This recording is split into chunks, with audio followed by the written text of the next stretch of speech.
Hello, community. So with this surrounding success of here, our general domain large language model like ChatGPT or Bing Chat based on GPT-3.5, quite a group of my viewers who work in hospitals ask, hey, is there a clinical AI model that our hospital could use? Is there anything you know about market-specific, hospital-specific clinical AI models? What are they? Can we buy them? How to discover them? And I'm recording this now here at mid-end of February 2023, and this is what I found for you. So let's have an AI performance overview for clinical use only. And we will look at quite a lot of system, and of course we will have Microsoft or OpenAI, ChatGPT and GPT-3.5 systems. We will have Google's T5, T5X, T5XXL systems. But at first, of course, since we are working in a clear market segment, and this is clinic, we have to have data sets for fine-tuning. We have to have benchmarks that we have a data set where we have a training data set, an evaluation data set, and a test data set. Because I want to know the accuracy if we have those models and we fine-tune those models. I want to have absolute clear data on the accuracy of those models if I fine-tune them for a downstream specific task, and those data sets have to come from the clinical environment. So my first data set is, of course, a medical NLI data set. Then for radiology, I have a Q&A data set, and I'll show you what CLIP means in a second. If you want to explore the data sets, here is paperswithcode.com. You can have a look in detail at those data sets. Now, just to give you a short overview, here we have a natural language inference task with MET-NLI. And the goal is to determine whether a hypothesis written by a doctor can be inferred from a premise taken directly from a clinical note. So you know this.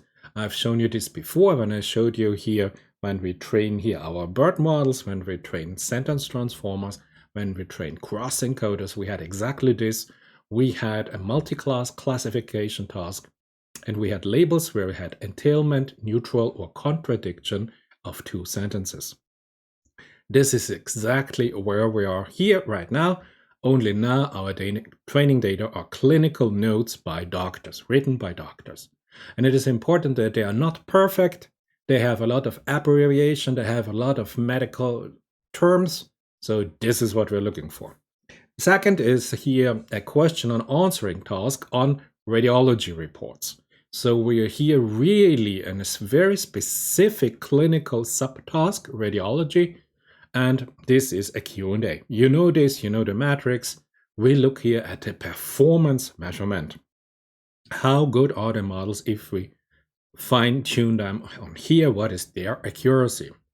And the CLIP now is not what you think, but CLIP here is a multi-label classification task in which the goal is to identify key sentences that contain some follow-up information in, and this here in the hospital, you have a discharge summary. So whenever they kick you out of the hospital and say, never come back, and by the way, this is here our final result.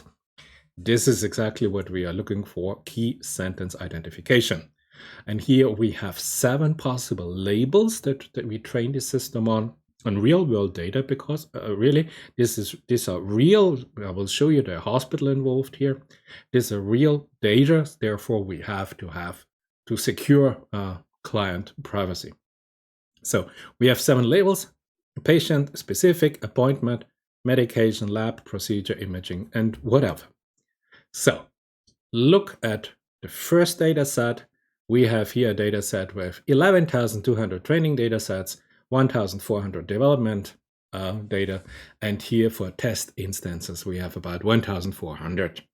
So beautiful. This is the first one. The second one, you have about 3,000 questions. So we have here in total more than 6,000 question answer evidence pairs, that you have an idea how big our data set is. And then CLIP here, of course, you have based on different mimics here, we call annotated, it covers 718 documents representing about 100,000 sentences. So, continuing care is crucial for ensuring positive health outcome for patients discharged from an inpatient hospital settings, and improved information sharing can help. To share information, caregivers write discharge notes containing further action items to share with the patient and their future caregivers. But these action items are easily lost due to the lengthiness of the documents. And so we have here 100,000 sentences. Beautiful. This was it. Now that we have here our fine-tuning data sets, now the models. Which models we're going to use? And of course, as I told you, February 2023, we have the hype here of ChatGPT, of Bing Chat, of Bing AI, of the new Bing, whatever. So we have domain agnostic large language model by Microsoft or Microsoft/OpenAI that are currently really hyping. So, and they have now quite some impressive performance, even if applied to the clinical environment. Of course, since they are everything for everybody or domain agnostic large language model, they are huge models. And you have to run them on more or less in the cloud, a Microsoft Supercomputer Center, or other huge clusters. Therefore, this is what quite a lot of people say this is state of the art, and everybody is focusing here on those large LLMs by Microsoft or OpenAI currently.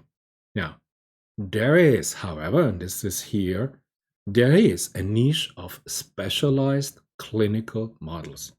So let's make it a little bit bigger. We do have a second option. We can create specialized clinical models. And to make it absolutely sure, this is only a clinical model. You cannot ask this model here in 2 for a French poem or a Japanese haiku or to write some Python code. No, this is absolutely dead-on focused clinical models that you use in the hospital and in the hospital only. But they are highly specialized. So, what we can do, we can pre-train them on in-house clinical notes. So, you know, there's the privacy, your client, your hospital is not allowed to give your data out. And we will say there was some non-behavior later on, but okay. So we have here the pre-training of in-house clinical notes, and then we can fine-tune those models here on our 3 specific downstream tasks that I showed you, the fine-tune parameter. Now the nice thing is, since these models are just dedicated, specialized models, they are much smaller. So you can use maybe your local computer infrastructure at the hospital, or maybe you can buy a small, I don't know, workstation or whatever at the hospital or wherever the hospital has its computer infrastructure provider. And you do not need to run the huge everything for everybody models in the Microsoft cloud. So let's have a look at this. There's a beautiful study and they looked at these different models. So, you know, from Google, we have the T5 base model. Then we have, and I will tell you in a moment what is exactly the difference between a clinical and a non-clinical T5 model. Then, as you can see here, T5, as you know it, is an encoder-decoder stack of a transformer architecture. But we also have only the decoder stack, 12 stacks or 24 layers, encoder only layers of our transformer architecture. And this is here on my channel about BERT models or BERT models, advanced BERT models. And there we have also non-clinical models and clinical bioclinical BERT models. As I told you, these are BERT models. These are not LLMs. They are here focused on understanding the human semantic, the human language, and they are not trained to generate here a poem or a report or some whatever. Now, then, of course, T5 large is now the T5 base, much bigger. And you see we go here from a size of 220 million free parameters, trainable parameters. With the T5 large, we go to 770 million trainable parameters. Again, we have an encoder-decoder stack. And we have then the clinical T5 large model, and we're going to have a look at the performance. How good is each model? What is the performance jump? Of course, then we can go T5XL.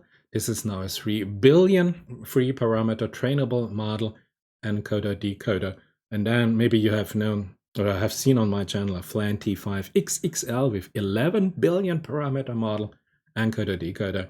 But of course, a lot of you are going to ask, hey, GPT-3 or GPT-3.5 or whatever is coming up in the future, this huge monster with 175 billion parameter, which is of course an LLM, is of course autoregressive, is, if you want, a generative AI model, but we know technical it is only the decoder stack of our transformer architecture.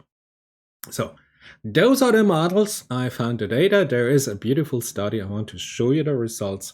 How does those models perform in only one specific environment, and this is a hospital, the clinic.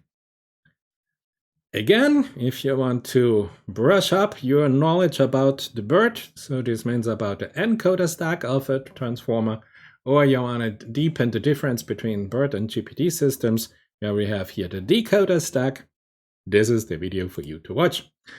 So, of course, whenever we present something that is in a clinical context, we have to have, hey, is it reliable sources? Who did the comparison? Can we trust those sources? And I know a lot of my viewers are now gonna say, hey, he did the comparison. I'm so sorry to disappoint me. No, it was not me. I did not have the time. And there are people who are much more capable of doing this thing. At first, we had MIT, Massachusetts Institute of Technology. Then we had IBM Research. And then we had Harvard Medical School. And of course, for the private, personal, client data, we have two hospitals. We have the Hospital for Children and Brigham and Women's Hospital. So this is here our team, and they are, that's called the Three Musketeers, MIT, IBM, and Harvard Medical School, and they are fighting here against Cardinal Richelieu in Redmond to show that there are alternatives to the current dominant hyped Bing Chat or Chat GPT system. So here we go. We train now, and at first, as I showed you, we start with the T5 model from Google as an alternative to GPT. So we pre-train, or they pre-trained, the authors pre-trained now the T5 base model and the T5 large model, 220 million parameters, 770 million parameters from scratch. And I have here two videos on my channel where I show you how you can train the BERT from scratch. I'll give you the code in PyTorch and in TensorFlow 2. And they trained it only on the clinical nodes. So there's nothing else except clinical information. Those clinical nodes, since it's two hospitals in US, of course, is in English. And you have here this, and this you should know, MIMIC is Medical Information Mode for Intensive Care. You have MIMIC 2, MIMIC 3, MIMIC 4 databases. And here, if you're not familiar with this, you can find the information here.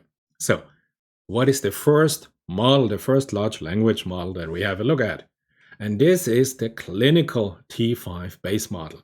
So we take from Google the T5 base model, only the architecture with its layers and construct, and we have now a pre-training that we apply on the clinical nodes, on the MIMIC clinical nodes, and is about 40 billion tokens. So what we end up with after the pre-training with a clinical T5 base model of 220 million now trained parameters. And you might say, okay, but what if I use now a checkpoint of an already pre-trained on a general English text? There's no policy, there's finance, there's news, there's whatever. If I take this and now not fine-tune it, but there is this notion of further pre-tune it. So you say, okay, some checkpoint, I don't know, after 10, 20, 50 epochs, and you're saying, okay, now take this checkpoint, this model, this T5 base model on a specific checkpoint, and I continue pre-training it further on my clinical MIMIC data. Now, if you know I have a specific video on this, on domain adaptive training, And here the process, since we're here in the pre-training, is called domain adaptive pre-training. If you search it in my video, in my channel, you will find, I think, 2 videos where I explain the mechanism for this. Now, I would like to give you, since a lot of you ask me, hey, about what is the machine and how long does it take and what does it cost to do this?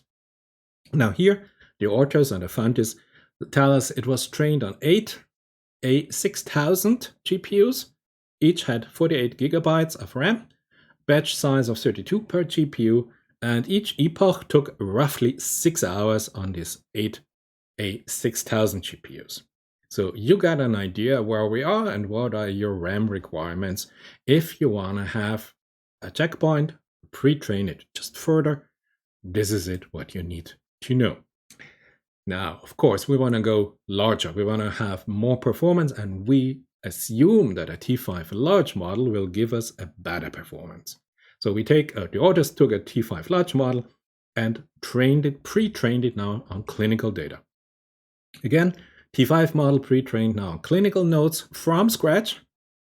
This is it, 780,000 steps, or about close to 40 billion tokens.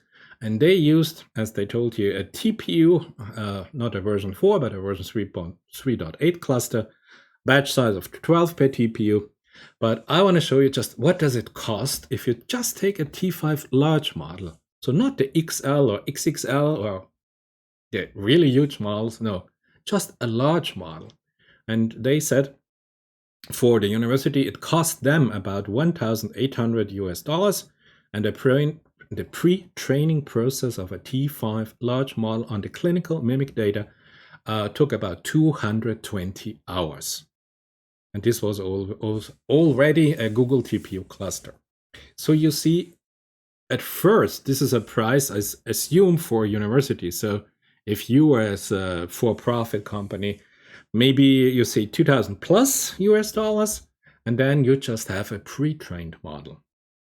But at least you have a pre-trained model, and you know for 2,000 plus, and if you invest about 220 hours on this machine, now we have version 4 and upcoming other versions, so it will be faster, but also maybe the price will go up. So, but I wanted to show you this is about the price and about the time you have to invest. Now, this is here from my Twitter account here. We have that OpenAI, noticing that now there is a need for some dedicated system. They have now a new developer product they call Foundry. And as here Travis states, to run OpenAI model, so the ChatGPT model and the GPT 3.5 model and the upcoming GPT-4 model, the model inference here at scale with dedicated capacity. What does it cost? And he states here, for a GPT 3.5 instance, for a 3-month commit, it would be about $78,000, and a 1-year commit is about $250,000. If you go for higher performance, yeah, the price can go up wherever. And if you think and I just thought model inference only, no, I want to also have the ability to further fine-tune this model. And yeah, if you looked at the product preview in detail, you will see that here, coming soon. So we don't know when OpenAI will offer this. If Microsoft will be the cloud platform where OpenAI will offer this, OpenAI will offer this on their own machine. There's a lot of questions, but here, just to tell you, they say OpenAI will offer a more robust fine-tuning option for the latest model. And the Foundry will be the platform for serving those models. So, I mean, if you pay $250,000 just for that this thing is up and running in the cloud, I think this will also be able to fine-tune it to your needs, but who knows, we have to wait for the official. This is just, as you see, a revision. This is not the final information. But you can see here that, yeah, the price per unit, and if you have 100 unit per instance, this is exactly how we ended up here with this information. Now, what else? Yeah, the uptime is guaranteed. Yeah, so have a look at this if you want to know. If you are, I don't know, Bank of America, and you want to have, no idea, for how many people you want to have your dedicated access to your dedicated Bank of America, ChatGPT, whatever. But let's look at the performance numbers. How good are those systems? And now you see here our model size. So we go from the base model from 220 million parameters to 3 billion parameters. And here we have now our 3 downstream tasks where we have now the fine-tuning happening and we have now the accuracy of those models. And this is what we are looking for. So now let's have a look. As you can see in bold, we have, if you want, the winner. And not surprisingly, if the T5 base model is not bad with 85% accuracy on the medical NLI downstream task, but if you go with the T5 large model, you see if you do not train it on the clinical data, but you go with the general domain DAX, you are also at 84.9%. But if you train it, pre-train it only on the clinical data, your T5 large model gives you, with this particular pre-training, a performance of 87.2%. I think they did 3 runs and they did everything that you need to do. Just want to show you. So a T5 large model on the clinical data is better than a T5 not trained on clinical or a T5 base on trained on clinical. But if you have a look, I mean, every point counts, but the clinical base is with 85% not so bad if you compare it to the clinical T5 large with 87. So yes, you want every performance that you can get, but have a look at this. For radiology, you have here the number and you can see clinical T5 large is here, the winner, and also here for clip. So beautiful. Unfortunately, and I would have loved to see that at the clinical T5 XL model, I would love to have seen if it come up to 90% or how big is the jump if you go 4 times from 770 million to 3 billion free trainable parameters. But unfortunately, they were out. This is the last they could afford. So you can imagine, yeah. Unfortunately, I could not find this data. If you have some other sources and you find some performance figures, please leave a link in the comment to this video. But now, of course, everybody's interested. Yeah, but what about now our general LLM, our GPT-3 3.5? What about here fine-tuning LLM and what is going on now with ChatGPT and GPT 3.5 and here? And here we go. We have now here our 175 billion parameter model GPT-3 and ChatGPT-3 unfortunately not available since it's proprietary. So what are the numbers? And here we go. And you see here the benchmark gives us 80% for GPT-3. And still our best performer is the clinical T5 large. Of course, GPT-3 was not trained on the clinical data. So yeah, a clinical T5 large has a better accuracy. And you see, if you look here, you see that here the non-available training data can cause, of course, problems in the performance. This is why dedicated systems like a clinical T5 has such a performance. So, of course, Microsoft is not stupid and recognized and is offering now for global cooperation. Then they will take the GPT system from OpenAI or Microsoft. I think Microsoft is exerting such a dominant influence on OpenAI. I think more or less, yes, you know what's going to happen to OpenAI. They will, for their client, against some $1 million, also provide, I suppose, a clinical GPT model.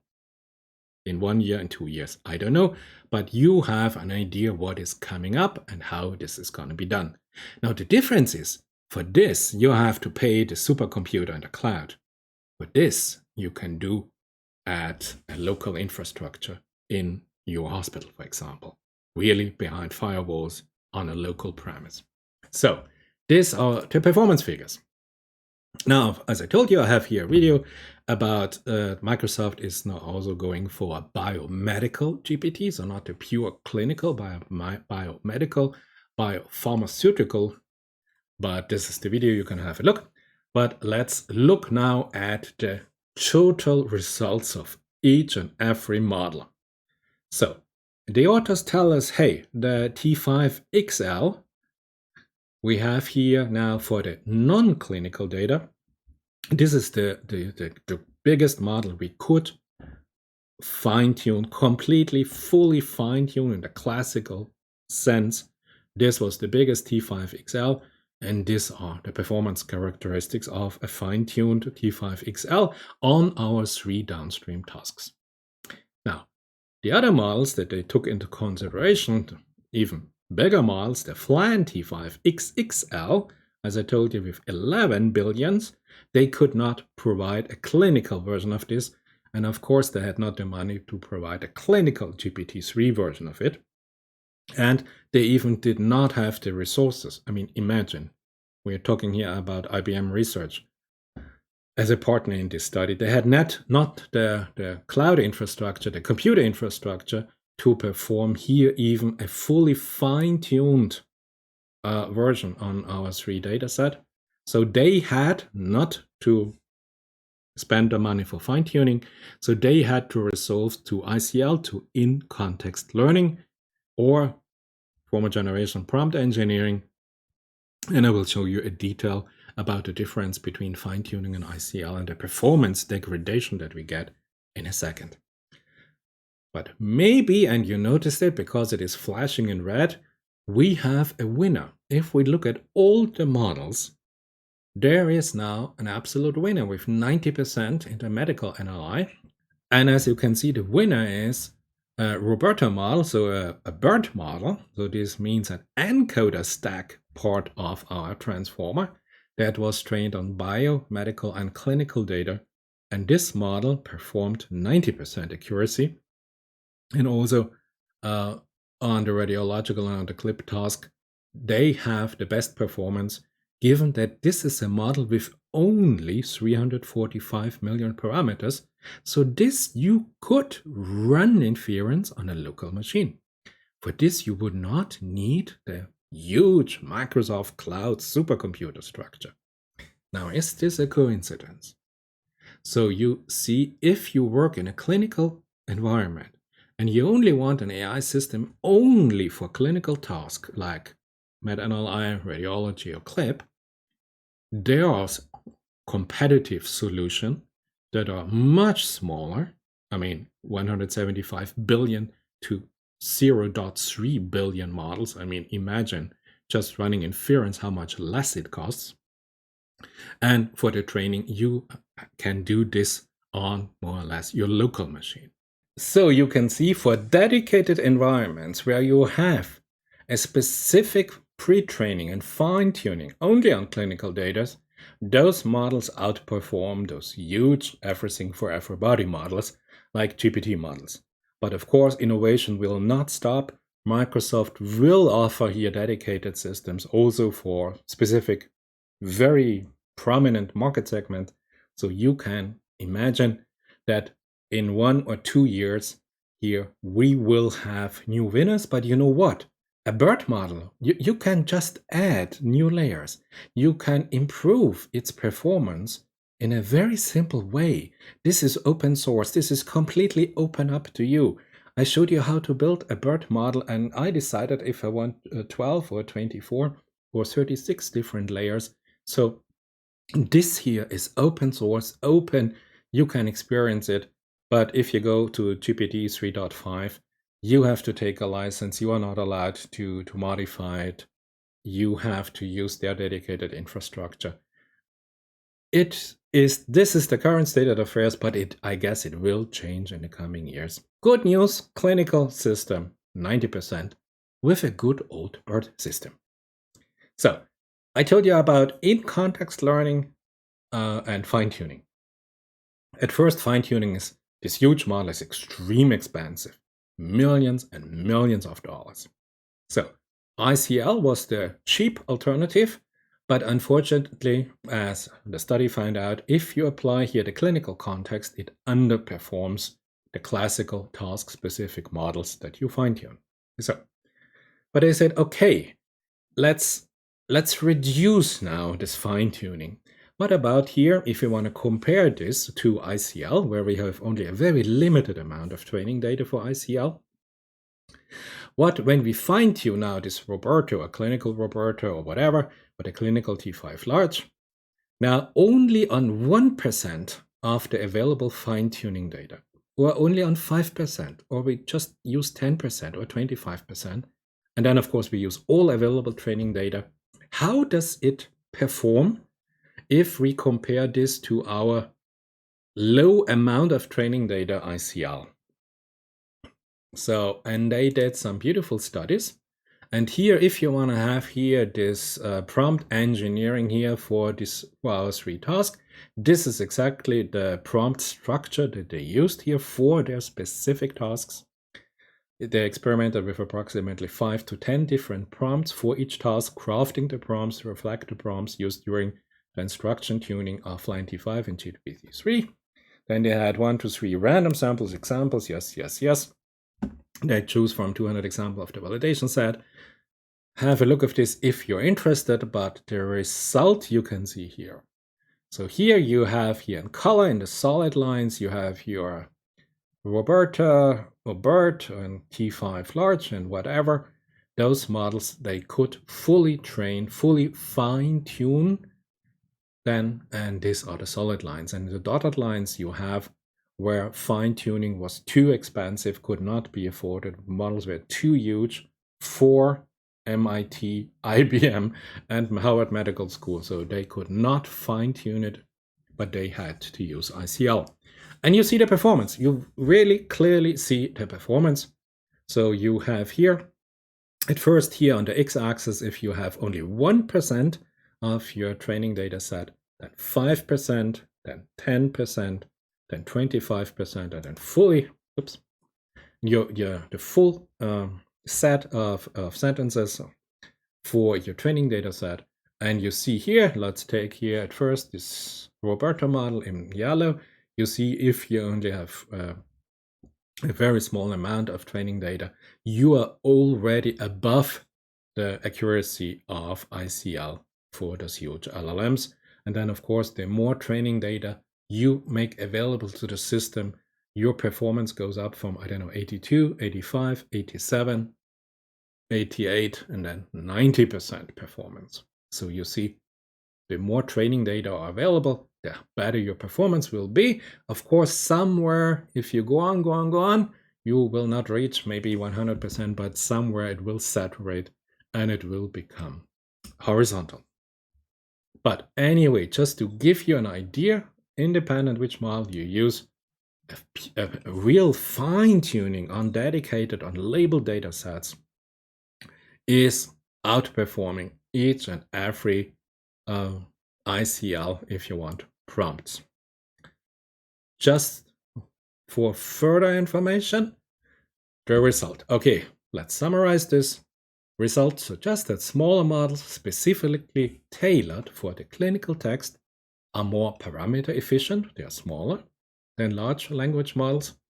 We find that using in-context learning ICL with extremely large language model like GPT-3 and coming is not a sufficient replacement for fine-tuned specialized clinical models. Now, if, as I showed you, there is somewhere a financial limit, if you are a university or if you are a small hospital that you can afford, but that, in general, fine-tuning is better than just ICL. These findings highlight the importance of developing models for highly specialized domain, such as clinical text. And this is more or less what we expected. If you have a small model, but a specialized model, only pre-trained and fine-tuned on clinical text, it should outperform those big, monolithic, huge AIs like ChatGPT or GPT-3.5 or upcoming GPT-4. Of course, development will not stop. Microsoft or OpenAI will put more and more training data, let's say the whole internet, into the training data. But since this model got bigger and bigger, you have to run it on cloud supercomputer. And this will get really, really expensive for a normal university or a normal hospital. What else? Just wanted to mention page 4. Hey, OpenAI. OpenAI stored all inputs to be used as training data. Here, when I told you about the data sets, which violated Mimic's data use agreement. Really? Really, OpenAI? You had to violate the data use agreement to get here the clinical data? Okay. I expect different. And here's now the study. If you're interested here in the clinical language model and the alternatives to the clinical GPT models, those huge models from Microsoft, I think you find here from MIT, IBM Research, and Harvard Medical School some excellent ideas, some beautiful benchmarks. It's a little bit more technical, the paper, but I tried to extract here the most important performance data.